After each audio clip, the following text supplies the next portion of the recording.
my name is Jill. I'm a UX/UI designer. I gave Figma 5 out of 5. For more videos like this, click below.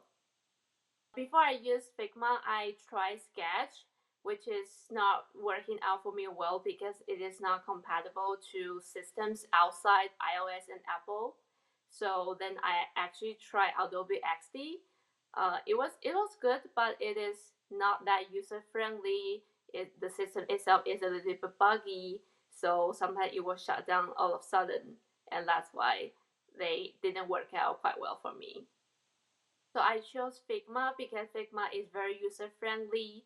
You don't need to download the app. You can actually open up in the browser. It's very easy to collaborate with your teammates, not just for designer. You can also invite developers to see the screen is like.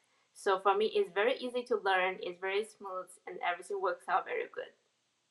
I think it's very easy and quite intuitive to get Figma up and running because first of all, you don't need to download the app. You can open up on your browser, and all the user interface is very easy to understand.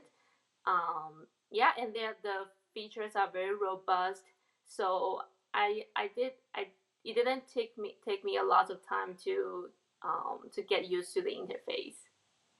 Well, there will be only one advice I would like to give for people who are considering using Figma is to do some research to get to know more about what the plugins you can use, because the plugins for Figma are very robust, but if you don't have a clear understanding of it, you may find some difficulties using it. So if you have a better understanding, it can actually help your work more effective and more efficient.